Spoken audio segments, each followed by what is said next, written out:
रसूल की बेटी बचपन से जवानी तक अपने बाप की दहलीज से कभी न निकली। और जानते हो हालात क्या है? तुम्हें तो आज तक खबर नहीं तुम्हारी बेटी कहाँ है, तुम्हारे बेटे कहाँ है। आज पूरी रात तुम्हारा बेटा जंगलों में बात करता तो जब पूछने तक की फुर्सत नहीं, गाँव की नालियों में बैठ के मोबाइलों पर बात करता तो मैं पूछने तक की फुर्सत नहीं। यही तो वजह है कि आज जवान बेटा अपने घर से निकल के किसी की बेटी को निकल लेके अपनी गोद में भाग निकला तो जब खबर कब होती है? जब वो थाने में होता है, जब वो चौकी में होता है, जब वो पुलिस के हवाले होता है, जब तेरी इज्जत के जनाजे निकलते होते तब तुझे खबर होती है। जब तेरी बेटी जवान होकर हद्दे बलूगत को पहुंच करके जब खैर गोद में बैठती है तब तक कहता है मेरी बच्ची के हुस्न को नजर लग गई, मेरी बेटी हसीन थी, मेरी बेटी हुस्न वाली थी, उसके हुस्न को नजर लग गई। शर्म नहीं आती? अरे कितनी बड़ी हसीना है मेरी बेटी, कितना हुस्न है मेरी बेटी पर। मुझे बता दुनिया में कौन ऐसी बेटी है जो मेरे रसूल की बेटी से ज्यादा हसीन है? कौन ऐसी बेटी है जो मेरे रसूल की बेटी से ज्यादा खूबसूरत है? ना बताओ, है खबर? भैया सीटी कम कर दो यार। क्या सारे काम अच्छे हो जाते हैं, मैं एक सारा काम खराब कर देता था। समझ रहे हैं आप? चलिए सुभान अल्लाह बोल सकते हैं आप? जोर से बोले मेरे भाई देखे कितना हुस्न अल्लाह ने दिया था सैयदतुन निसा हजरत फातिमा ज़हरा को। अपनी बेटियों का मुकाबला करोगे आप मेरे रसूल की बेटी से? मगर जिंदगी कैसी लाजवाब है। बाप के घर में है तब लाजवाब, अली के घर में है तब लाजवाब। जोर से अली के घर में है तब लाजवाब। खुदा की कसम जब पहले दिन अली के घर में कदम रखा था ना मेरे रसूल की बेटी ने, जानते हो क्या जिंदगी थी? खुदा की कसम आज बहू जब घर में दाखिल होती है उधर से वीडियो, उधर से वीडियो, उधर से फोटो, उधर से फोटो, उधर से गाना, उधर से तमाशा, उधर से ढोल, उधर से डांस, उधर से पार्टी, कोई उधर से घेरे है, कोई उधर से। लाखों सलाम हो मेरे रसूल की बेटी पर। जब मेरे आका की बेटी, मेरे आका की लख्त जिगर, मेरे आका की शहजादी अली के घर में दुल्हन बन के उतरी थी। खुदा की कसम जो सबसे पहला काम था जानते हो वो क्या था? मेरे रसूल की बेटी कहती है अली मुसल्ला ला। जोर से बोलो भाई, अली मुसल्ला लाओ। खुदा की कसम इतना कहा हजरत फातिमा ज़हरा के हवाले मुसल्ला किया गया। मेरे रसूल की बेटी मुसल्ले पर खड़ी हुई और मुसल्ले पर खड़े होके 2 रकात नफल अदा की और खुदा की बारगाह में रो के अर्ज करती है या अल्लाह अब तक तेरे नबी के घर थी और अब तेरे अली के घर हूं। ए मौला मेरी जिंदगी से अली को राजी कर दे, मेरी जिंदगी से अली को खुश कर दे और अली के घर में बरकत दे दे। ऐसी बरकत अल्लाह ने फातिमा की दुआ से उतारी कि क़यामत तक कितने दरवाजे खुले और बंद हो गए मगर ये अली का दरवाजा है जब से खुला है आज तक खुला हुआ है। इमामत यहाँ से मिलती है, क़यादत यहाँ से मिलती है, शुजाअत यहाँ से मिलती है, विलायत यहाँ से मिलती है, इज्जत यहाँ से मिलती है, दौलत यहाँ से मिलती है। नारे रिसालत मसलके आला हज़रत और इकबाल साहब सिबला नारे की चौखट से और घर कैसा 3 दिन के फाके हो गए। कभी ज़बान ना खोली, फटा हुआ लिबास था फातिमा का, कभी ज़बान ना खोली, बात पे मर्दों की चादर थी मेरे रसूल की बेटी की मगर कभी ज़बान ना खोली। आज कौन ऐसी बहू है भाई कि जिसको दुपट्टा ना मिले और वो बर्दाश्त कर ले? फटा हुआ लिबास है शौहर के घर में और वो बर्दाश्त कर ले। कौन ऐसी औरत है जिससे 3 दिन तक खाना ना मिले और अपने शौहर को मुस्कुरा के देख ले? ये वाहिद औरत मदीने की फातिमा थी। खुदा की कसम के 3 दिन के फाकों के बावजूद जब मौला अली का कदम घर में आता था तो फातिमा खड़े होके अली का सर चूम लेती थी। मौला अली कहते थे फातिमा का दिन का फाका है फिर भी मुस्कुरा रही हो। रसूल की बेटी फातिमा कहती थी मेरे सरताज हो आप। मेरे नबी ने जब निकाह किया था आपके साथ तो एक जुमला बोला था ए बेटी क़यामत के दिन मिलो इस हाल में मिलना कि तुम्हारा शौहर अली तुमसे राजी हो। अगर अली राजी होगा तब मुस्तफा राजी होंगे, अली राजी होगा तब खुदा राजी होंगे। तो ए अली सुनो, फाके रहूंगी मगर आपका कदम चुप ही रहूंगा। सुभान अल्लाह, सुभान अल्लाह। आज भी औरत ही, आज भी औरत ही अगर पसंद का सूट ना मिले तो आदमी की खैरियत ना, सर पे उठा कर रख लेगी घर। एक मिनट में अरे यार कपड़े की बात, कपड़ों को छोड़िए, सच्ची बात तो यह है कि अगर एक दिन मसाला ना रहे तो अपने बाप के घर जाके कह के उसके घर में है ही कुछ ना, उसके घर में लाखों सलाम हो मेरे रसूल की बेटी फातिमा। जोर से बोल सकते हो आप, जोर से बोलो, जोर से बोलो। 3 दिन फाका लगातार, 3 दिन अली घर में आए तो चेहरे की मुस्कुराहट 1 मिनट को भी कम ना। 72 रहमतों की चादर है जिस्म पर, मुस्कुराहट खत्म ना हुई। और हालात इतने अच्छे, अगर सने तो आपको हैरत, सारी जिंदगी लाजवाब गुजार के जब दुनिया से चली और अली के हाथ में वक्ते मौत, वक्ते विसाल, जब फातिमा ने हाथ दिया तो हाथ लेकर कहा अली मेरी शर्त सुन लो, मेरी वसीयत सुन लो। कहा क्या? कहा जब मेरे जिस्म से रूह निकल जाए तो मेरे बच्चे हसन और हुसैन को रोने के लिए रास्तों में मत छोड़ना, मेरे बेटों की आंख में कभी आंसू मत आने देना। और दूसरी बात सुनो अली, मेरा जनाजा दिन में मत उठाना, मेरा जनाजा रात में उठाना। तीसरी बात सुनो अली, मेरे जनाजे की खबर ज्यादा लोगों को मत देना, मैं नहीं चाहती कि हजारों लोग मेरे जनाजे में शिरकत करें। मौला अली की आंख से आंसू निकल पड़े। कहा फातिमा क्या कह रही हो? कहा सही कहा है मैंने, मगर ए अली इन तीनों बातों को पूरा करने से पहले एक चौथी बात है, उसको गौर से सुन लो। कहा क्या?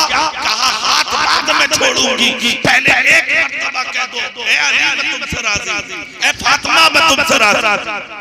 जोर से बोलो भाई, एक बार कह दो ए फातिमा मैं तुमसे राजी हूँ। इतना जब कहा तो अली बोले फातिमा मैं तुमसे नाराज हुई नहीं। कहा ठीक है, मगर एक बार कह दो कि मैं तुमसे राजी हूँ। इतना जब कहा अली बोले जाओ फातिमा मैंने तुम्हें माफ कर दिया, मगर एक बार भी तो कह दो कि मैंने तुम्हें माफ कर दिया।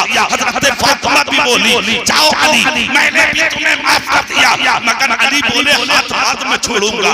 पहले ये बता दो ये वसीयत किस लिए की कि मेरा जनाजा रात में उठाना, दिन में मत उठाना। इसकी वजह क्या है? सैयदतुन निसा हजरत फातिमा ज़हरा कहती हैं ए अली सुनो, उसकी वजह यह है कि जिंदगी मेरी गुजर गई, पूरी हो चली, कब्र में जा रही है फातिमा नबी के घर से अली के घर, अली के घर से अब चली है कब्र में, मगर आज तक तुम्हारे अलावा किसी ने आज तक मेरे सर का बाल नहीं देखा। मैं नहीं चाहती मेरा जनाजा दिन में उठे, रात में उठाना, ताकि बाद विसाल भी फातिमा का कद कोई देख ना सके कि रसूल की बेटी का कद ना। ये रसूल की बेटी है, ये भी तो बेटी है, आज आपकी भी बेटियां है, ये भी तो शहजादी है, आज आपकी भी शहजादियां है। कहाँ है तेरी बेटी? पता है तुम्हें? कहाँ है तुम्हारी बच्चियां? खबर है तुम्हें? यही वजह है तकरीबन 1000 लड़कियां आज पैरों के घरों में चली गई, मगर तुमने कभी सोचा कि ये बेटियां भागती क्यों हैं? ये बेटियां निकलती क्यों हैं? यार एक बात मेरी समझ में नहीं आती, उसको गौर से सुनिए। मौलाना अशफाक साहब तवज्जो फरमाएं इस चीज पर कि माँ ने अपने पेट में 9 महीने तक अपनी बच्ची को रखा, 2 साल तक अपने जिगर का खून दूध की सूरत में माँ ने पिलाया और 25 साल तक अपनी बच्ची को गोद में लेकर पाला। जब वो जवान हो गई तो आज वो वीडियो बना के फेसबुक पे अपलोड करती है कि मुझे अपने बाप से जान का खतरा है, मुझे अपने भाई से जान का खतरा है, मुझे अपने खानदान से जान का खतरा है। थाने में कहती है मुझे बाप और भाई पे भरोसा नहीं, मुझे प्रेमी पे भरोसा है, मैं जिससे प्यार करती हूँ मैं उससे मोहब्बत करती हूँ, मुझे उससे लगाव है, वो मेरी इज्जत बचाएगा, वो मेरी जान बचाएगा। मैं पूछना चाहता हूँ जिस माँ ने कोख में रखा आज वो तेरी मुखालिफ हो गई, जिस बाप ने कर्ज ले लेकर तुझे पाला आज वो तेरा गालिब हो गया। जिस भाई ने गोद में लेकर तेरे सर को चूमा आज तेरी जान का दुश्मन हो गया। ए मजरा के दिल सुनियो, अब बुनियाद पर गौर करो। आखिर बुनियाद क्या है? तुम्हारी बेटी तुम्हारे खिलाफ क्यों गई? तुम्हारी बहन तुम्हारे खिलाफ क्यों गई? तुम्हारी बच्ची तुम्हारे खिलाफ क्यों गई? जिसको तुमने 25 साल तक पाला वो तुम्हारे खिलाफ थानों और कचहरियों में जाके बयान इसलिए देती है। तो सुनो उसकी वजह मैं बताता हूँ। वो वजह क्या है सुनिए। एक गरीब बाप था जिसने सारी जिंदगी गुरबत में गुजारी थी, मगर मजदूरी करके अपनी औलाद को पालता रहा, परवरिश करता रहा। यहाँ तक कि अपनी बच्चियों में सबसे बड़ी बेटी को मोहब्बत से पाला। बड़ी बेटी 25 साल की हो गई, बाकी छोटे छोटे बच्चे थे। एक दिन वो भी आया, गरीब बीमार होके बिस्तर पे गिर गया, आंखों से अंधा हो गया।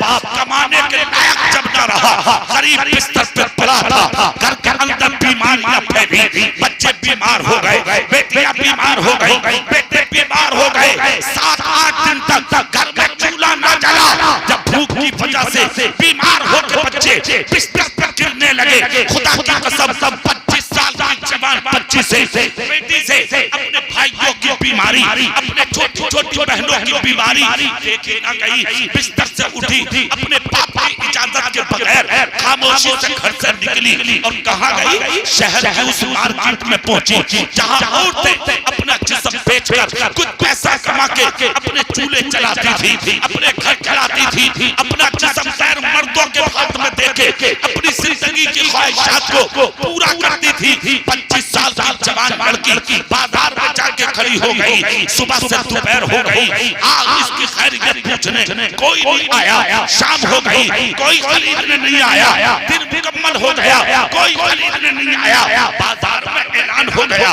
जिसे जो खरीदना था वो खरीद कर चले गए। अब ये लड़कियां जो वापस खाली रह चुकी हैं, बाकी रह गई हैं, वो सब चली जाएं। आज की मार्केट कल लगेगी। खुदा की कसम ये लड़की रोती हुई गरीब बाप की बेटी अपने घर की तरफ आई। जैसे ही घर में कदम रखा, बाहर से पहचान लिया बाप ने, मेरी बच्ची आ गई। कहा बेटी बाद में बैठना, पहले मेरे करीब आ जा। 25 साल की बेटी अपने बीमार बाप के पास गई और हाथों पर सर रख कर रोने लगी। बाप ने दूसरा हाथ उठा के बेटी के सर पर रखा, रख कर कहा रो मत, सच बता देती। कहा 25 साल की जवान बेटी बोली, अब्बा जान माफ करना मुझे, मैं बताऊं कहाँ थी? कहा हाँ। कहा जब तक आपके हाथ पांव चले, आपने कमा के हमें परवरिश किया, आंखों से अंधे हो गए, बीमार होकर बिस्तर पर पड़े हैं, अब कमाने के लायक नहीं। अब्बा जान घर में आग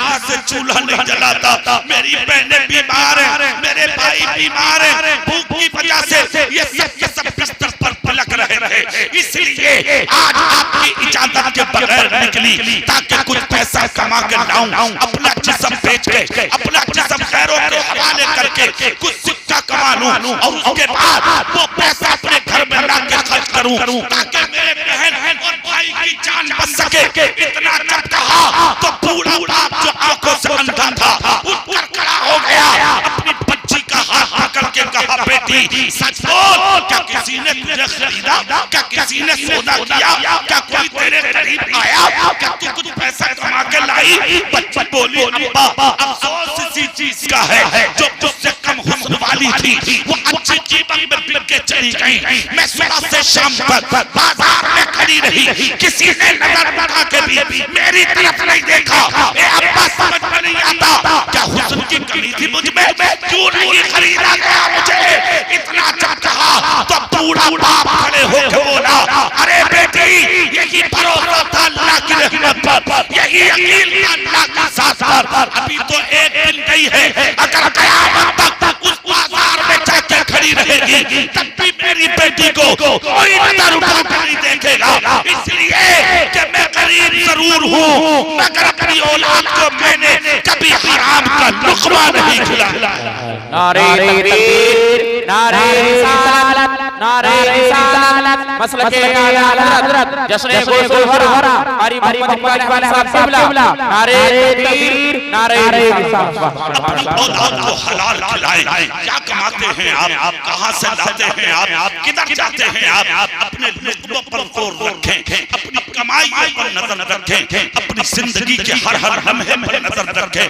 जिंदगी बड़ा अनमोल हीरा है जो अल्लाह ने आपको दिया है। ये कीमती चीज है जिंदगी, अल्लाह ने जो आपको अता फरमाई है, इसको जाया ना होने दें, इसको बर्बाद ना होने दें, इसको तबाह ना होने दें। आज मुल्क के भेड़िए नजर उठा के तुम्हारी तरफ देख रहे हैं ताकि तुम्हारी इज्जतों को नोच लें। अब जरूरत इस चीज की है, तुम इज्जत बचाओगे कैसे, आप बचाओगे कैसे, तकद्दुस बचाओगे कैसे, मर्तबे बचाओगे कैसे, शान शौकत बचाओगे कैसे। तो तुम्हारी इज्जत घरों में बैठ कर नहीं बचेगी, अगर इज्जत बचेगी तो मस्जिदों में सर झुकाने से बचेगी। खुदा की कसम, जब ठंडे पानी से वुजू करके तुम सजदे करोगे, इधर सर झुकेगा और उधर अल्लाह आपकी इज्जत की भी हिफाजत करेगा और आपकी माल की भी हिफाजत करेगा। आप मैदान में उतरे तो आपने कोई सलाम का जो सही रास्ता था उसे छोड़ दिया, आपने मुस्तफा के तरीके और फरामीन को फरामोश करके रख दिया, अपनी जिंदगी तबाह कर ली आपने, अपनी जिंदगी बर्बाद कर ली आपने, अपनी आखिरत को भुला कर रख दिया आपने। क्या जी रहे हैं, कैसी जिंदगी जी रहे हैं आप, कैसी जिंदगी जीना चाहते हैं आप, क्या समझ लिया तुमने इस दुनियावी दौलत को, इस दुनियावी शान और शौकत को।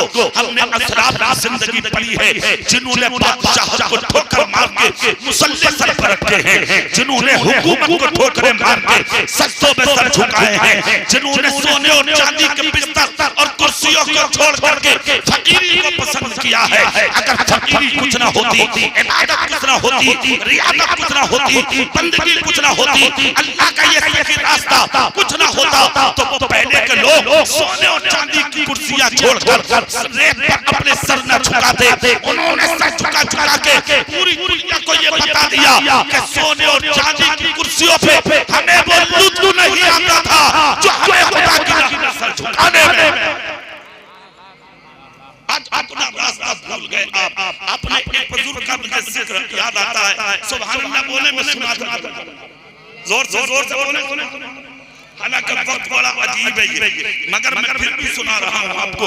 बड़ा अजीब वक्त है ये, समझ रहे हैं आप। एक बादशाह गुजरे हैं जिनका नाम है हज़रत इब्राहीम बिन अदहम, सुभान अल्लाह बोले। बल्ख के बादशाह, एक जमाने तक हुकूमत की थी बल्ख में। एक दिन वो भी आया क्या हज़रत इब्राहीम बिन अदहम अल्लाह अल्लाह बाहर निकले अपने शाही महल के छत पर। जब उनकी नजर पड़ी तो उन्होंने देखा कि उनके महल के छत पर कोई घूम रहा है, हाथ में लाठी है, उसके टहल रहा है। हजरत इब्राहीम बिन अदहम ने देखा और देखा भाई कौन हो और क्या तलाश कर रहे हो? कहा मेरा ऊंट खो गया था, मैं अपना खोया हुआ ऊंट तलाश कर रहा हूं। इतना बादशाह ने कहा हैरत की बात है, अगर ऊंट हुआ था तो जंगलों में ढूंढते, बादशाह के महल के छत पर तुम्हें खोया हुआ ऊंट मिलेगा। इतना जब कहा तो उन्होंने कहा सुनो मैं बताता हूँ तुम्हें मैं कौन हूँ। कहा बोलो। कहा अगर तुम्हारे मकान की और महल के छत पर मुझे मेरा खोया हुआ ऊंट नहीं मिल सकता तो तुम्हें तख्त शाही पर खुदा नहीं मिल सकता। अगर तुम खुदा तलाश करना चाहते हो तो छोड़ दो सोने और चांदी की कुर्सियां, खुदा मिल जाएगा। इतना सुनना था, रात भर नींद न आई। सुबह जब दिन निकला तो जिंदगी में इनकलाब बर्पा हो गया। शाही लिबास उतारा, टांग दिया एक तरफ, अपनी हुकूमत का से निकले, सोने और चांदी की कुर्सियों को ठोकर मार के फकीराना लिबास पहना, हाथ में एक हाथ में लोटा और दूसरे हाथ में मुसल्ला लिया, निकल गए। फौजियों ने पूछा कहाँ चले? कहा अल्लाह के रास्ते में। औलाद ने पूछा कहाँ चले? कहा अल्लाह के रास्ते में। मगर याद रखना जब खुदा का कोई बंदा खुदा की राह में निकलता है तो उसकी हिफाजत भी परवरदिगार करता है। आप करके तो देखें, आप मैदान में आकर तो देखें, अल्लाह की राह में सर झुकाने के लिए आप अपने घरों से निकल कर तो देखें, फिर देखें जिंदगी में कैसा इनकलाब आता है। जैसे कि निकल कर चले, पूरा शहर पार कर दिया, जंगल पहुंचे, दूर दराज पहुंचे, एक दरिया के किनारे इन्होंने जाके वुजू किया, मुसल्ला बिछाया और खुदा की राह में सर झुकाए और झुकाने के बाद रोना शुरू किया और जुमले ये थे, मौला यहाँ तक आना मेरा काम है, मेरी बिगड़ी बनाना ये तेरा काम है। खुदा की कसम सर झुकाया था तो कुछ और थे, और जब सर उठाया था तो अल्लाह ने इनका नाम अपने महबूब वलियों में लिया था। अल्लाह अकबर, ऐसी जिंदगी बन गई, ऐसी जिंदगी बन गई कि सर झुकाते तो लो यानी तहतुस्सरा नजर आता था, सर उठाते तो लोहे महफूज नजर आता था। ऐसा इनकलाब बर्पा हुआ इनकी जिंदगी में। आप देखें तो सही कि आप उसी जंगल में बैठकर अपनी जिंदगी पूरी किए। कुरान की तिलावत करना, नमाज पढ़ना, जिक्र करना, अस्कार करना, तस्बीह और तहलील करना। एक शख्स गुजर हुआ, उसने चेहरा देखा एक दिन आके, तो चेहरा देखकर कहा इब्राहिम क्या बादशाहत में सुकून नहीं मिला, इस मिट्टी पर सुकून मिला है तुम्हें? इतना सुनकर आंख से आंसू निकल गए। कहा जो तुम बोल रहे हो यही जिंदगी में मैं भी सोचता था। अल्लाह अल्लाह, मगर अब पता लगा अरे क्या हैसियत है बादशाहत की खुदा के सजदों के सामने, क्या हैसियत है हुकूमत की अल्लाह की इबादत के सामने। कहा मतलब, कहा जब सर झुकता है सजदे में तो मैं जब तक नहीं उठाता, जब तक ये आवाज नहीं आ जाती ए इब्राहिम सर उठा ले, मैंने तेरे सजदे को कबूल कर लिया है। ऐसे लोग गुजरे हैं, कैसी जिंदगी, न सोने में मजा, न चांदी में मजा, न बादशाहत में मजा, न हुकूमत में मजा, न सल्तनत में मजा, बस एक है मजा, अल्लाह के रास्ते में है मजा। सुकून की जिंदगी अल्लाह के रास्ते में है, अल्लाह की राह में निकलिए, खुदा की इबादत के लिए, दीन की खिदमत के लिए। आज दीन पर नजर ही कहाँ है आपकी? आज तो तुम्हें सिर्फ दौलत मिले, तुम्हें शोहरत मिले, दुनियावी माल मिले, मालो मता मिले, इसके अलावा तुम्हें न बाप की परवाह, न माँ की परवाह, न भाई की परवाह, न पड़ोसी की परवाह, न रिश्तेदारों की परवाह। हराम हो तो दौलत हो, हलाल हो तो दौलत हो, चाहे इधर की हो चाहे उधर की हो, तुम्हें दौलत मिले, इसके अलावा तुम्हें किसी चीज की जरूरत नहीं। क्या तुम भूल गए जिस दिन तुम जाओगे कब्र के अंदर, मरोगे जिस दिन, तो ये दौलत साथ नहीं जाएगी। क्या जाएगा तेरे साथ? तेरे जिस्म का कपड़ा तेरी औलाद निकाल लेगी, तेरी जेब का पैसा तेरी औलाद निकाल लेगी। जमीनों पर कब्जे तूने किए, तुझे क्या मिलेगा?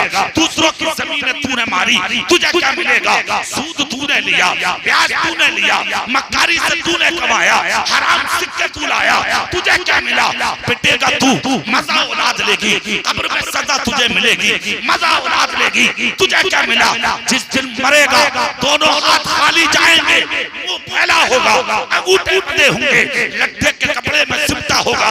दुनिया तुझे देखकर कहेगी प्रधान चल दिए, मुखिया चल दिए, खान साहब चल दिए, जमींदार चल दिए। दुनिया कहेगी जरूर, अगर ये दौलतें कब्र में नहीं जाएंगी, जब कब्र में पहुंचेगा तो कोई नहीं कहेगा कुछ भी। मरने के बाद जिस्म से रूह निकलने के बाद दुनिया ये नहीं कहेगी प्रधान कहाँ है, मुखिया कहाँ है, नंबरदार कहाँ है, हुकूमत वाला कहाँ है, पैसे वाला कहाँ है, जिसके तमंचे में 10 दाने निकलते थे वो बदमाश कहाँ है।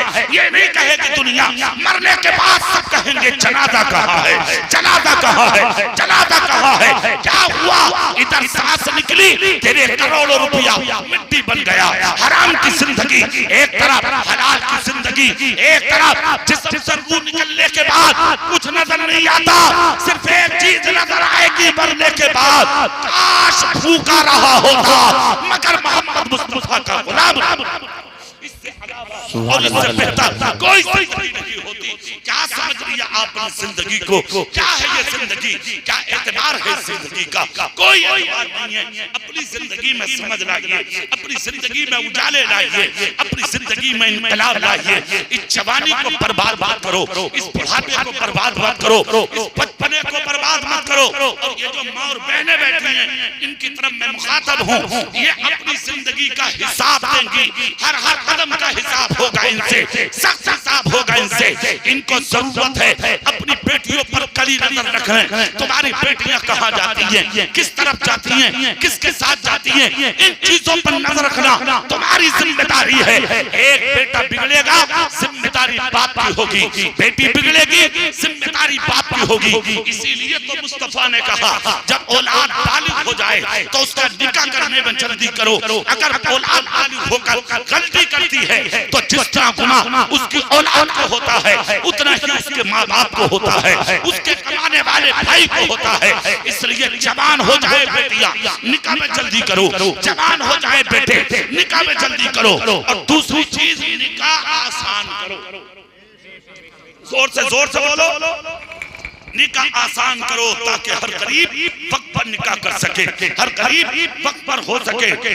समझ रहे हैं आप? इन सारी चीजों पर आप नजर रखें। और आज जो दुनिया में एक आवाज उठती है ना कि बेटियां पढ़ाओ और बेटियां बचाओ, ट्रक पे लिखा है, बस पे लिखा है, कार पे लिखा है, दीवारों पे लिखा है। हमारे इलाके के मुख्यमंत्री साहब, प्रधानमंत्री हमारे मुल्क के हर तरफ से आवाजें उठा रहे हैं आज कि बेटियां पढ़ाइए, बेटियां बचाइए। मैं कहता हूं उनका नारा अपनी जगह बिल्कुल दुरुस्त है, ठीक है, मगर ये तो आज लगा रहे हैं। मेरे नबी ने ये नारा 1500 साल पहले लगाया था कि बेटियां बचाओ। सवाल ये है कि बेटियां बचेंगी कैसे?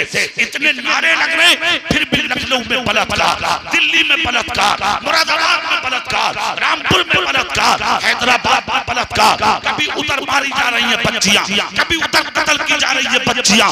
क्यों होता है ये? सिर्फ वजह ये है, एक नारा नहीं, 1 करोड़ नारे लगा लो, ना बलात्कार रुकेगा, ना बच्चियों का मर्डर रुकेगा, ना कुछ नहीं रुकेगा। इनका एक ही रास्ता है, ये सारे रास्ते बंद हो जाएंगे। आज से 1500 साल पहले जो मेरे नबी ने कहा था, निकाह आसान करो, जिस दिन निकाह आसान हो जाएगा, बेटियां भी बचेंगी, बेटियों का बलात्कार भी बचेगा। इन चीजों का ध्यान रखें आप। जब वक्त पर निकाह होगा तो कोई बलात्कार नहीं होगा, जब वक्त पर शादी होगी तो किसी की जुर्रत नहीं होगी तुम्हारी बेटी पर कोई नजर उठा सके। और दूसरी चीज ये है, हम अपनी बच्चियों पर मुकम्मल नजर रखें। आज बाजार भरे पड़े हैं, देख ले जाके, मर्द को समझना पड़ता है कि मैं कहां से निकलूं, जगह नहीं मिल रही है मर्द को निकलने। अरे और मजार भरे पड़े, मजारों पर लेने लग रही है। ट्रैक्टर ट्राली अगर किसी ने खरीद लिया तो फौरन कालू पीर सैयद के मजार पर। हाँ, रोटी दानी बगल में डबल, कहाँ जा रही है? बोले कालू पीर सैयद के मजार पर। क्यों भाई? किसने इजाजत दे दिया? क्यों जल्दी मजार पर? किसी मजार पे औरत को जाने की इजाजत सिवाय एक मजार के, और वो मजार किसी के बाप का नहीं, मदीने में हमारे रसूल का। जोर से तो बोलो, जोर से तो बोलो। भरे पड़े आज मजार, साथ में ना बेटा है, ना भाई है, ना शोहर है। क्यों जा रही है? मसला सुनो शरीयत का। अरे मजार तो बहुत अलग बात, मक्के और मदीने का सफर भी औरत अगर गैर महरम के साथ करेगी तो हर कदम पर फरिश्ते उस पर लानत भेजेंगे।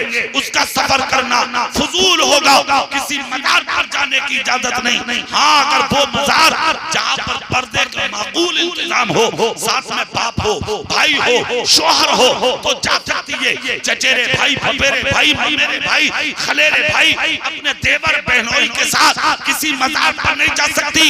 शरीयत की जाएगी तो बाप के साथ, भाई के साथ, शौहर के साथ, और वो भी उस मजार पर जाएगी जहां उसका जिस्म किसी गैर महरम से टच ना हो सके। बैठने की जगह अलग हो ताकि वहां से आए तो गद्दार नहीं, अल्लाह वाले की वफादार बने। इन चीजों का ख्याल रखें, इन चीजों का लिहाज रखें, और अपनी औरतों पर, अपनी बहनों पर, अपनी बेटियों पर खास नजर रखें। आप कहाँ जा रही हैं बेटियां, कहाँ जा रही है बहनें, कहाँ जा रही है बच्चियां? आज एक मुहिम छिड़ी है, मुहिम। और हजरत बड़ी अजीब एक बात बताऊं आपको। आज मेरे मोबाइल पर भी आया है वो मैसेज, कारी नसीम साहब, और मैसेज क्या है? गिरोहबंदी हो रही है मुल्क में, शादी के जरिए जोड़ा जा रहा है, लालच में दिया जा रहा, मौलाना लोगों को भी लालच दिया जा रहा, पैसा भी दिया जा रहा, जोड़ा जा रहा, मुहिम चलाई जा रही है तुम्हारे खिलाफ, और तुम्हें कोई परवाह नहीं। तुम्हें तो सिर्फ एक परवाह है कि आज 1 बीघा जमीन खरीद लो किसी भी सूरत से। अपने फ्यूचर के बारे में सोचा तुमने? ख्याल किया तुमने? तेरी बेटी उजड़ है, तेरा बेटा जाहिल है, कुछ सोचा? सीने पर रख के मरोगे जमीन, ये प्लॉट, ये मकान, ये बागात सीने पर रख के मर जाओगे तुम। क्या करोगे इस जमीन के बनने के बाद? जिस दिन तू मरेगा तो 50 बीघे जंगल में तेरी मजार या तेरा कब्र नहीं बनाया जाएगा, सिर्फ 2 गज जमीन मिलेगी, वो भी नसीब में हुआ तब। वरना कोरोना में तुम जैसे हजारों दरियाओं में फेंक दिए, जला दिए गए, कब्रें नसीब ना हुई उन्हें, तुम्हारी तो हैसियत क्या मिलेगा तुम्हें? 50 बीघा, 40 बीघा, 20 बीघा जमीन के सीने पर रख के मरोगे तुम नहीं। एक काम कर ले, जमीन से अच्छा फल मिलेगा तुझे। और जानते हो वो क्या? जिंदगी में कुछ पनिया मत बन, अपने बेटे को हाफिज कुरान बनाकर जोर से अपने बेटे को हाफिज बना ले, कारी बना ले, मौलाना बना ले। और सुन, ऐसा कर ले तो लाजवाब, खिदमत खल्क के लिए तो बहुत से काम है। डॉक्टर बना ले, मास्टर बना, इंजीनियर बना, प्रोफेसर बना, आईएएस बना, आईपीएस बना। अरे पढ़ा लिखा के अपने बेटे को इतना ऊंचा बना ले, इतनी ऊंची कुर्सी पर ले जा अपने बेटे को। खुदा की कसम कि जब किसी गैर का बच्चा अपने कलम से तेरी मस्जिद के मीनार को गिराने की बात करे, तो तेरा बच्चा अपने कलम के नोक से गिरते हुए मीनार की हिफाजत कर सकता। लाओ अपने बेटे को, सोचो अपने उनके बच्चों के फ्यूचर के बारे में, अपनी बच्चियों को तालीम और तरबियत अगर आप नहीं देना चाहते बड़े स्कूलों, कॉलेजों, मदरसों में, तो फिर एक काम करो। हजरत उमर का एक काम था, सुभान अल्लाह बोलो, मैं सुना दूं, सुभान अल्लाह जोर से बोलो।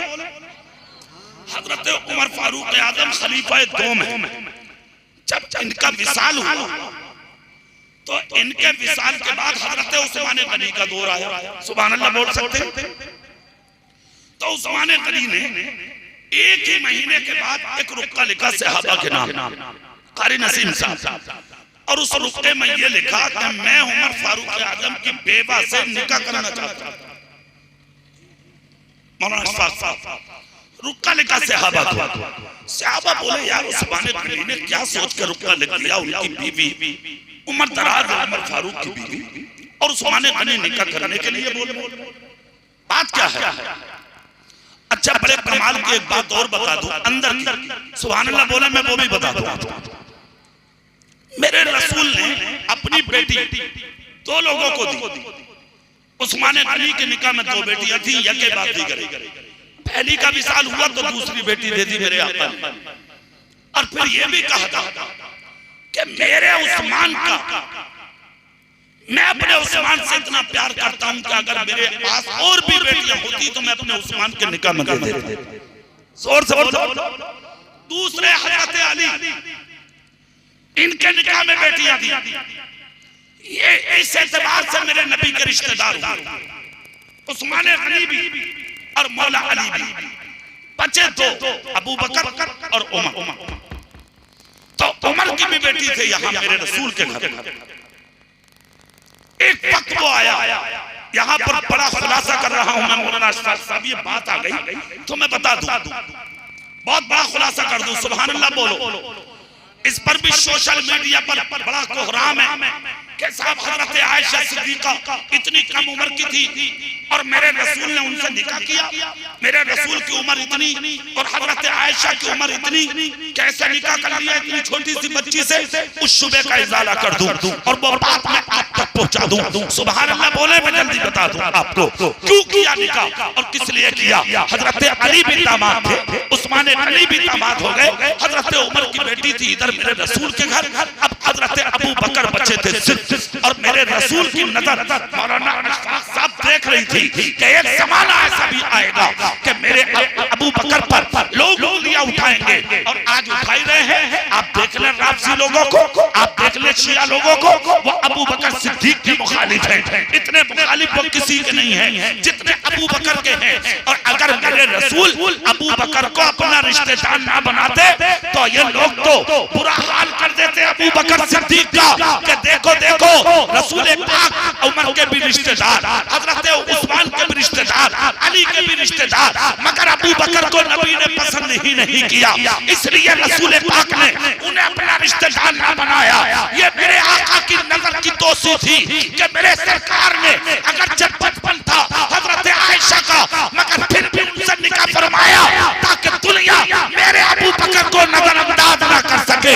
मेरे आका का मकसद ये नहीं था कि छोटी बच्ची से निकाह किया जा रहा है, मकसद तो थे, पहला मकसद तो ये था कि हजरत आयशा खूबसूरत बहुत थी, अगर मेरे आका उस हसीन से निकाह ना करते तो पहले बेवाओं से निकाह कर चुके थे जिनके पास ज्यादा हुस्न भी नहीं था, तो ये हुस्न दुनिया के अंदर बेआबरू हो जाता, इसलिए हसीना से निकल गया मेरे सरकार ने, ताकि हुस्न भी समझ जाए कि जहां औरों को सीने लगाया है मुस्तफा ने, वहां हुस्न को भी सीने लगाया है।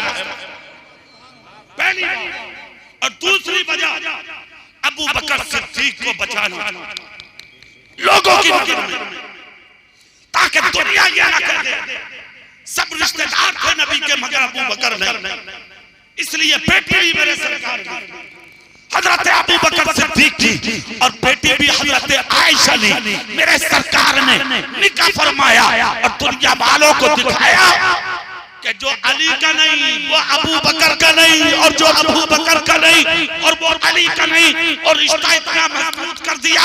अली कहते हैं जब क़यामत का दिन होगा तो हौज़े कौसर पर कब्जा नबी का होगा, मगर हौज़े कौसर मैं पिलाऊंगा, मगर अली कहते हैं मैं हौज़े कौसर का प्याला उसी के हाथ में दूंगा जिसको इजाजत अबू बकर सिद्दीक अता फरमाए।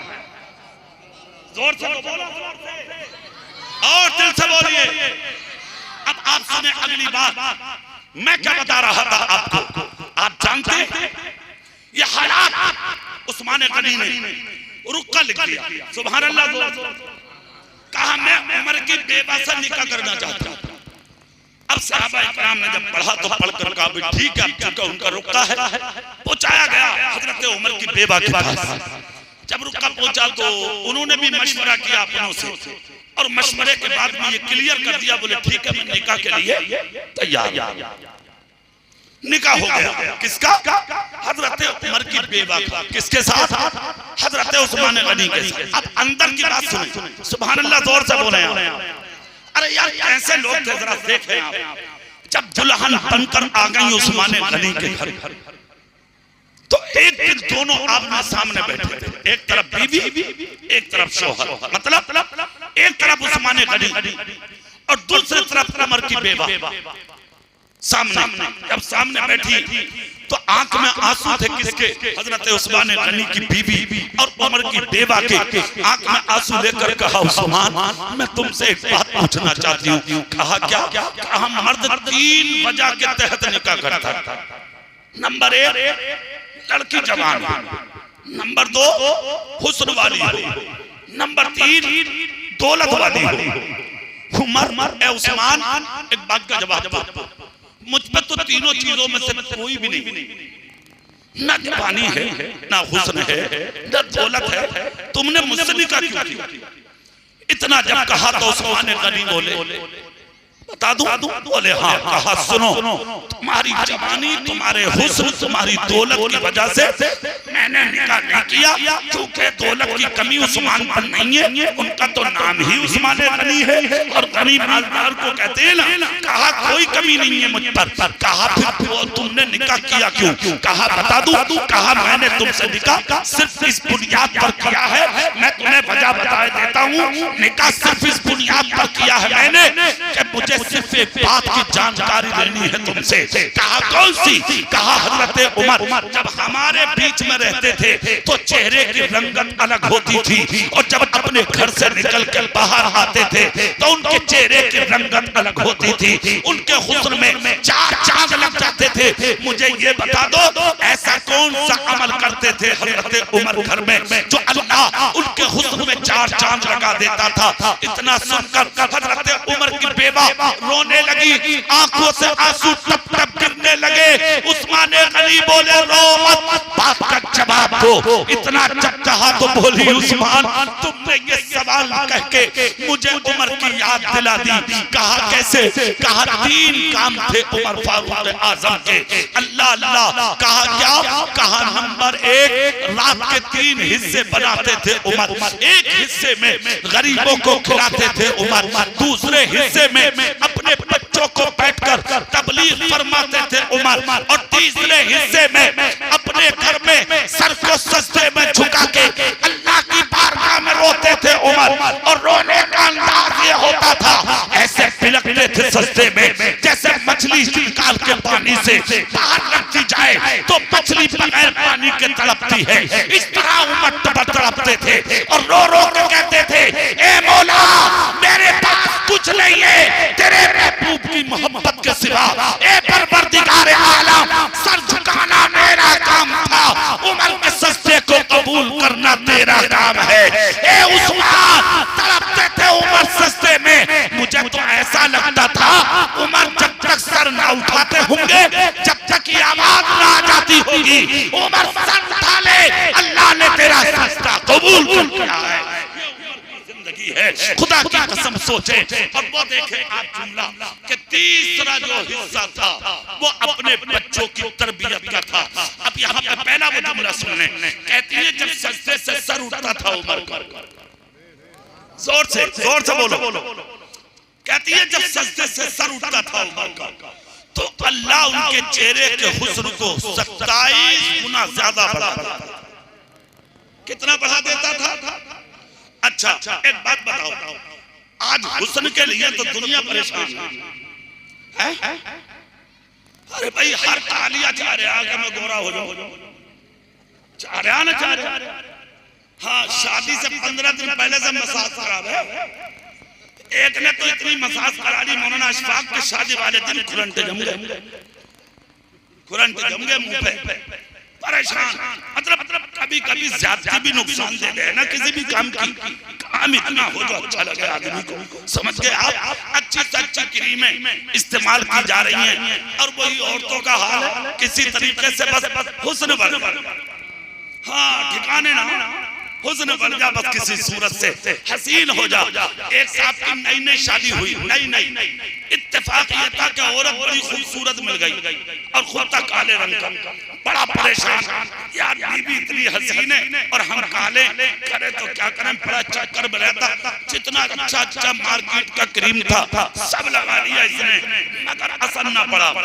असर ना पड़ा तो एक दिन निकल के जा रहा था, जमात आ रही थी निकल के, इसने आता देखा तो उसमें कुछ खूबसूरत गोरे लोग थे। देख के बोला भाई तुम इतने खूबसूरत कैसे हो? सबके सब बोले 40 दिन के लिए जमात में चल, हम तुझे गोरा बना देंगे। बोला पक्का? बोले पक्का। बोले देख लियो सारी क्रीम लगा चुका हूँ, हुआ कुछ नहीं है। कहा हमारे साथ चल। अरे मियां मरता क्या ना करता, अंधे को क्या चाहिए? अरे जोर से बोलो। हाँ तो ये चल दिया 40 दिन तक 39 दिन तक जमात में रहा। 40वें दिन जब घर आया तो नई दुल्हन की गुस्से में कमरा बंद करके लाइट बंद करके सो रही थी आराम से, समझ के ये जैसे कमरे में दाखिल हुआ आके कहा है बेगम, नाराजगी की वजह से औरत उठी नहीं। 40 दिन में आया था ना ये बदतमीज, समझ गया, और घर भगा के नहीं गया। हुस्न का लालच, इसने सोचा ये सो रही है, आज 40वीं रात है, लाओ जो हुस्न में कमी रह गई उसे भी पूरी कर लूं, नमाज पढ़ के तहज्जुद की नमाज पढ़ लेता हूँ ताकि और खूबसूरत हो जाऊं। इसने कहा जो जमात के अमीर थे बड़े मौलाना, उन्होंने पहले ही कहा था कि अगर वुजू के लिए पानी ना हो तो तयम्मुम कर लियो। इसने सोचा लाओ जाड़े के दिन तयम्मुम कर लूं। घर में चारों तरफ देखा तो मिट्टी ना मिली। कहा चूल्हा जो होता है चूल्हा, उस पर तो मिट्टी जरूर मिलेगी। जैसे चूल्हे के पास आया, इत्तेफाक से बत्ती गायब थी। इत्तबा औरत ने रोटी बना के उल्टा कर रख रख दिया था। इसने जो हाथ मारे हैं तबे पे रगड़ के और उसके बाद चेहरे पे लगाए हैं हाथ। नमाज मारी तहज्जुद की, उसके बाद कमरे में आया, क्या है बेगम क्या हुआ, उठो। जैसे इतना कहा इत्तेफाक से लाइट आ गई, जैसे ही उजाला हुआ और औरत ने जो इसका मुंह देखा तो वो डर गई और डर के बोली, अरे कमबख्त, इससे अच्छा तो तू पहले ही था, कम से कम आशिक़े रसूल तो था, अब तो तू गद्दारे रसूल बन के आया है। देख रहे हैं आप, कभी कभी हुस्न का लालच आदमी को बर्बाद कर देता है। मगर हजरत जुनैद बगदादी का एक कौल सुन ले, सुभान अल्लाह, जोर से बोले, मैं सुनाता हूँ। जुनैद बगदादी कहते हैं, अगर आप चाहते हो हमारा दिल हसीन हो जाए, हमारा चेहरा हसीन हो जाए, तो फजर का वजू अच्छे से कर लिया करो। खुदाए पाक को खुद खुदा करेगा कि दुनिया की कोई ताकत तुम्हारे हुस्न को खत्म नहीं कर सकती। आप बनिए ना, आप वुजू करिए नमाज के लिए, आइए मैदान में। अब वो बात सुन लें जल्दी, सुभान अल्लाह बोले, मैं बात बता दूं। रात के 3 हिस्से करते थे उमर। कितने हिस्से? नंबर 1 गरीबों को खिलाना, नंबर 2 औलाद की तरबियत करना, नंबर 3 घर में आखिरी सजदा करना। औलाद की तरबियत क्या थी उसको सुनिए आज। आपको औलाद में पेट में फर्क नहीं है, कभी इधर कभी उधर, कहाँ है बेटे कहाँ है बेटियां, परवाह है आपको? कोई परवाह नहीं। हजरत उमर बैठते थे औलाद में और हजरत उमर की बीवी कहती है, खुदा की कसम जितने सख्त बाहर रहते थे उमर, उससे ज्यादा कहीं सख्त अपने घर में रहते थे उमर। अपनी औलाद की तरबियत का ये हाल था कि एक मर्तबा आपके बेटे मुल्क शाम गए थे तिजारत के लिए, जब वापस आए तो सारे दोस्तों के माल की गठरियां छोटी थी, उमर के बेटों की गठरी बड़ी थी।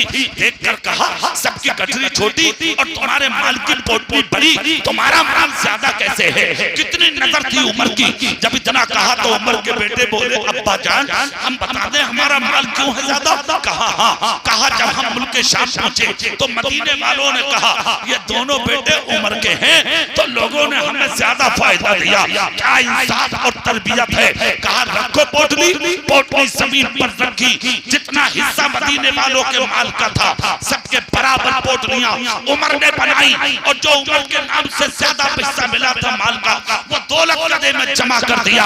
हजरत उमर बोले, तुम्हारे बाप को इज्जत तुम्हारे बाप की वजह से नहीं मिली, तुम्हारे बाप को इज्जत तो रसूल पाक की वजह से मिली है। मेरे नाम का फायदा लिया तो ये मुसल्ला तुम्हारे बाप का नहीं, ये मुसल्ला मेरे रसूल का है। और जो दौलत मुस्तफा के नाम से कमाई जाएगी वो मुस्तफा की उम्मत पर कुर्बान की जाएगी। ये इंसाफ करने वाले, ये फैसला करने वाले आज भी अदालतों में जो इंसाफ का किरदार चला रहा है, ये उमर की अदालत का किरदार है। काश उसी तरह से फैसले हो जैसे कल होते थे, तो कभी हमारी मस्जिदों पे हमले नहीं होंगे, कभी हमारी मस्जिदें छीनी नहीं जाएंगी, कभी हमारी जमीनों पर कब्जा नहीं किया जाएगा। आज जो मेरी जमीनें कब्जा की जा रही हैं, मस्जिदें छीनी जा रही हैं, खुदाए पाक की कसम ये सब एक वजह है कि अदालतों से किरदार उठ गए। जिस दिन अदालतों में सच्चा किरदार आएगा, कभी किसी की मस्जिद, किसी मस्जिद की जमीन को छीना नहीं जाएगा। इसलिए कि जिस जमीन पर मस्जिद बना के सस्ता कर दिया जाता है वो तख्तुस्सरा तक मस्जिद होती है, वो अर्शे मुअल्ला तक मस्जिद, क़यामत तक मस्जिद है। दुनिया कुछ कहे, दुनिया कुछ बोले, दुनिया कुछ पकती फिरे, मगर जहाँ मस्जिद थी वहाँ मस्जिद है। मगर आइए हमें चाहिए हम अपना किरदार बदलें, हम अपना कैरेक्टर बदलें, हम अपनी सीरत को बदलें, हम जाहिर में भी मुसलमान बने, हम बातिन में भी मुसलमान बने। हज़रा वालों, आपने बहुत मेहनत की। मौलाना नसीम साहब ने इतना बड़ा जलसा आप कराते हैं हर साल, मैं आपको मुबारकबाद पेश करता हूँ। इन जलसों का मकसद सिर्फ एक है, आप सही मुसलमान बनो। जोर से बोलो भाई, नमाजी बनो। झूठ, गीबत, चुगली, मक्कारी, अय्यारी, शराब नोशी सब खत्म करो। दूसरी चीज, अपनी बेटियों पर बहुत नजर रखो, अपनी बहनों पर नजर रखो, अपनी बच्चियों पर नजर रखो, अपनी औलाद पर कड़ी नजर रखो। खूब पढ़ाओ स्कूलों में, मदरसों में, मगर उन पर नजर रखो। बेटियों पर नजर रखना बहुत जरूरी है, बहुत जरूरी है। तुम्हारे रसूल ने अपनी बेटी को कभी अकेला नहीं छोड़ा। तुम क्यों छोड़ देते हो अकेला? दूसरी चीज, अपनी बेटियों को कभी बहनोइयों के घर रिश्तेदारी में मत भेजना। सुन लो, बता रहा हूं मैं, इस्लाम इजाजत नहीं देता इसकी। क्या उधर बहन के बच्चा पैदा हुआ और तुमने 15 दिन तक अपनी जवान बेटी को उसके घर पे छोड़ दिया। बहनोई से पर्दा है तेरी बेटी का। और सुन, यहाँ ही बात खत्म नहीं, खलेरे भाई, ममेरे भाई, फफेरे भाई, इन सारे लोगों से पर्दा है। इस्लाम ने बचाव का हुक्म दिया है। इन्हीं चीजों का आज तक तुमने लिहाज नहीं रखा, तुम्हारी इज्जतों के जनाजे निकल गए। खैर इसी में है, अगर तुम चाहते हो कि इज्जतें बचे, याद रखना, नजरा के जिंदगी सुनियो, दौलतदार कितनी बन जाओ, जब तक इज्जत नहीं है आपके पास कोई दौलत नहीं है। सबसे बड़ा दौलतदार वो होता है जो मुस्तफा का वफादार हो। इसलिए इन तकरीरों पर अमल कीजिए। आप अपनी बच्चियों की इज्जत का बहुत ख्याल रखें, उनके फ्यूचर का ख्याल रखें, उनकी तरबियत का ख्याल रखें, अपने बच्चों की तालीम और तरबियत पर खास नजर रखें। और दुनिया वालों पर भी देखें, आज दुनिया वाले मुंह फाड़ के तेरी इज्जत पर डाका डालना चाह रहे हैं और तुम्हें किसी चीज की आज परवाह नहीं है। तुम्हारी तो सिर्फ एक ही नजर रहती है, मस्जिद और मदरसों में झगड़े, फसाद, ये वो, अल्लम गुल्लम, ये दुनिया भर की बातें आज तुम्हारे अंदर पाई जा रही है। नहीं नहीं, मस्जिदों से सिर्फ इतना वास्ता रखो, हमें नमाज पढ़ना है अपने इमाम के पीछे, 5 वक्त नमाज जिसके पीछे आपने हाथ बांध कर पढ़ ली, वो तुम्हारे रसूल का नाइब है। उसके सामने सर झुका के जियो, सर झुका के रहो, उसका अदब आपका फर्ज है। इमाम हमारे सर पे ताज होते हैं, वो हमारे बादशाह होते हैं। क़यामत के दिन जब कब्र से उठाए जाओगे तो अल्लाह ताला इनके भी साथ में रखेगा। अच्छा इमाम अगर जिंदगी में मिल गया तो क़यामत के दिन वो भी आपकी शफाअत फरमाएगा। इसलिए अपने इमामों की इज्जत करना आपकी जिम्मेदारी, अपने गांव के उलमा की इज्जत करना आपकी जिम्मेदारी, अपने इलाके के उलमा की इज्जत करना ये आपकी जिम्मेदारी, ये मिली फरीज़ा है आपका। अपने अखलाक पर भी नजर रखो, अपना अखलाक बहुत अच्छा बनाओ, नरम दिल बनाओ, नरम दिल। कोई करीब है ना, मिलजुल के उसकी मदद कर दिया करो। समझ के गैरों में एक बिरादरी ऐसी है, मैं उसका नाम नहीं लूंगा आपके सामने, वो अपनी बिरादरी के आदमी को कभी भीख नहीं मांगने, समझ गए, कभी नहीं मांगने देते। उनकी बिरादरी में आपको कोई फकीर नहीं मिलेगा, कोई भीख मांगता आज तक नहीं देखा होगा, कभी नहीं देखा होगा। जानते हो क्यों? अगर उन्हें पता लगा हमारी बिरादरी में फला आदमी गरीब है, सारी बिरादरी वाले मिलकर इकट्ठा उसे इतना पैसा दे देते हैं कि उसे कोई कारोबार करा के उसे अपनी तरह अमीर बना दे। और तुम अगर कोई मुश्किल में हो तो तुम उसकी जमीन बेचने की बात करते हो। जमीन बेच दो, अपना घर बेच दो, शर्म नहीं आती बेहया? आज वो मुश्किल में है, कल तू भी तो मुश्किल में आ सकता है। आज वो परेशान है, कल तू भी तो परेशान हो सकता। आज वो हॉस्पिटल में पड़ा, कल तू भी तो हॉस्पिटल में आ सकता।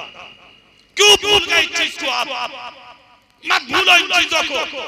हाँ, एक काम शुरू कर दो, एक काम शुरू कर दो, अल्लाह के वास्ते एक काम शुरू कर दो। मैं मशवरा दे रहा हूँ, अगर कोई बीमार हो, हॉस्पिटल में हो, तो जैसे किसी की बेटी की शादी में 500 और 1000 रुपए का न्योता लिखवा के आते हो, तुम ये काम शुरू करो कि जब गांव का कोई भी आदमी बीमार हो, वो गरीब हो या अमीर, जब हॉस्पिटल में जाओ तो एक तरफ तुम्हारे हाथ में फ्रूट की थैली हो और दूसरे हाथ में आपके लिफाफा हो। जाके लिफाफा उसके पॉकेट में रख दो, उसे बताओ कुछ मत, ताकि वो पैसा उसकी गरीबी में काम आ सके। मुस्तफा कहते हैं जब तुम किसी की मदद करोगे, अल्लाह मुसीबत पर तुम्हारी गैब से मदद करेगा। जब ये चीज आपके अंदर पैदा हो जाएगी तो फिर कोई नहीं होगा, कोई परेशान नहीं होगा, किसी भी मुश्किल में किसी के पैर कभी नहीं लड़खड़ाएंगे। जब तुम किसी की इस तरह मदद करोगे, कोई आपकी भी मदद करेगा। समझ गए? आप जब कोई बाप शादी करता ना अपनी बेटी की, कर्ज मांगता, भीख मांगता नहीं, पहले तो उससे कहो वो रिश्ता ऐसी जगह करे जहाँ उसका दामाद भिखारी ना हो, ऐसी जगह रिश्ता करे जहाँ दामाद मौला अली का गुलाम मिल जाए। ताकि जहेज की कोई मांग ना हो, सिर्फ एक मांग हो उसकी कि जो मौला अली की मांग थी। मेरे सरकार ने 2 मिट्टी के प्याले, 2 मिट्टी की प्लेट, मेरे आका ने चंद बर्तन अपनी बेटी को दिए, चमड़े का मुसल्ला, एक खजूर की छाल का गद्दा, खजूर की छाल का तकिया मेरे आका ने दिया। अली की उंगली पकड़ कर कहा, लो अली ये तुम्हारा जहेज है। मौला अली की आंखें आंसुओं में डुबडुबाने लगी। मेरे सरकार के कदमों पर गिर के बोले, या रसूल अल्लाह, मैं जहेज लेने नहीं आया, मैं तो आपकी बेटी फातिमा को लेने आया हूँ। खुदा की कसम, जब जनी से फातिमा बेटी हो तो अली का गुलाम दूल्हा तलाश करो, ताकि मैदान में उतर के कहे, मैं भिखारी बनकर नहीं आया, मैं तो दुल्हन लेकर अपना घर बसाने आया। जब ये चीज पैदा होगी, इंशाअल्लाह आपकी बेटी भी सुकून से रहेगी, आपका दामाद भी सुकून से रहेगा। और एक दिन देखना इनकलाब आएगा बेटी की जिंदगी में। और अपनी खोपड़ी से एक चीज निकाल, क्या हम बेटी अमीर के घर में देंगे? हो सकता तेरी बेटी के जाति वो गरीब हो जाए, कोई गारंटी है तेरे पास? क्या पता दामाद का एक्सीडेंट हो जाए, वो दोनों टांगों से लंगड़ा हो जाए, तेरे बाप ने कोई लिख कर रख दिया कि उसे कुछ नहीं होगा। सुनो, हो सके ना तो अपनी बेटियों को गरीब और अमीर देखकर मत दो, इंसान देखकर, जोर से बोलो, इंसान देखकर दो। इंसान के जो दामाद है ना वो इंसान हो, उसका बाप इंसान हो, उसका खानदान अच्छा हो। पहले के जो बुजुर्ग निकाह करते थे तो वो नानियां तक पूछते थे, नानियां इसकी नानी कहाँ की थी, इसकी माँ कहाँ की थी, किस नस्ब से, किस खानदान से, किस गांव से है, पता निकालते थे। कौन पूछ रहा है? कोई पूछने तैयार नहीं है। इसीलिए तो आज जो 100 साल की बुढ़ियां बैठी है ना, उनकी इज्जतों का जवाब नहीं है। करोड़पति की बेटी आ रही है घर में, जर्रा बराबर आज उसकी इज्जत नहीं है। क्यों? कि ना उसके नस्ब का पता, ना खानदान का पता, ना रिश्तेदारियों का पता, ना बाप का पता। कहाँ की है, बाप कहाँ का है, बस तुझे दौलत लग गई और तुम उसे उठा के अपने घर में लिए, दूसरे के घर की मुसीबत लाके तूने अपने घर में डाल ली। नहीं, उसका नस्ब देख, उसका खानदान देख, कौन है, क्या है। और लाने से पहले उस बेटी के बारे में उसके हुस्न को मत देख। एक हुस्न होता है लड़की के पास, पूछ ले कि उसके पास वो हुस्न है या नहीं। और उस हुस्न का नाम है मुस्तफा जान रहमत की बेटी कनीज़े फातिमा की सीरत। अगर फातिमा ज़हरा की सीरत उस औरत के अंदर है, अगर गरीब की बेटी भी है तो उससे निकाह कर लो। एक दिन ऐसा आएगा आपके घर से दौलत सवारी नहीं जाएगी, आप लाके तो देखो। और दूसरी बात, खुदा ने अगर दौलत मालदारी आपको दिए तो गरीब बेटियों को घरों में लाओ, गरीब बच्चियों को घरों में लाओ। जिसने कभी अच्छा ना पहना, जिसने कभी अच्छा ना खाया, अच्छा ना पिया, जो हमेशा झोपड़ी में रहती, टूटे हुए मकानों में रहती, आज तेरे अच्छे मकान में जब आके अच्छा खाएगी, अच्छा पहनेगी, अच्छे घर में रहेगी, खुदा की कसम उस मजलूम के दिल से जो दुआ निकलेगी वो आसमान को पार कर कबूल होगी इंशाअल्लाह। और उस दुआ का नतीजा तुझे दुनिया में भी देखने मिलेगा, कब्र में भी मिलेगा, मैदान महशर में भी मिलेगा। गरीबों की बेटियां सीने से लगा के देखो। दूसरी बात, तुम्हारे गांव के जो बुजुर्ग है सफेद दाढ़ी वाले, उनकी दुआएं लिया करो। बड़े बूढ़ों की बददुआ मत लेना, वो बाप हो, दादा हो, मोहल्ले का हो, ये कुछ नहीं कि किस बिरादरी का है, किस मोहल्ले का है। मुस्तफा कहते हैं सफेद दाढ़ी वाला, अगर कोई बुजुर्ग मिले तो उसकी इज्जत करो, उसकी खिदमत करो। अगर उसने हाथ उठा कर तेरे लिए दुआ कर दी, खुदा की कसम 100 साल का भी अगर तू हो गया तो मरते वक्त तक तुझे दुनिया में कोई जलील नहीं कर सकता। बड़े बूढ़ों की दुआएं लो, अपने बुजुर्गों की दुआएं लो। ये जो स्टेज पर बैठे हैं, नीचे बैठे हैं, खुदा की कसम ये सब बड़े हैं, इनकी इज्जतों का जवाब नहीं, इनके मर्तबों का जवाब नहीं, इनके तकद्दुस का जवाब नहीं। इतना बड़ा जलसा और इतनी रात तक 1 बज गया रात का, तो मैं समझाने का मकसद सिर्फ यही है, अच्छे इंसान बन जाओ, सच्चे इंसान बन जाओ, ज़ाहिर में भी मुसलमान बन जाओ, बातिन में भी मुसलमान बन जाओ। ऐसे बन जाओ कि जिस दिन तुम मरो और तुम्हारे जनाजे जब निकले तो लोग देखकर कहें कि आज मुस्तफा का गुलाम चला गया। खुदा की कसम हर जगह आपका नाम होगा, दुनिया में भी, कब्र में भी और मैदान महशर में भी। मैंने काफी लंबी तकरीर कर ली, हालांकि वक्त इजाजत नहीं देता था, मैं बोलता चला गया। अल्लाह ताला जलसे को कबूल फरमा ले और आपके घरों में खूब अल्लाह बरकत अता फरमाए। कारी नसीम साहब और कमेटी वालों की अल्लाह खूब खूब बुलंदियां अता फरमाए, इनको कामयाबी अता फरमाए। आमीन। वाखिर दावाना अनिल हम्दुलिल्लाहि रब्बिल आलमीन।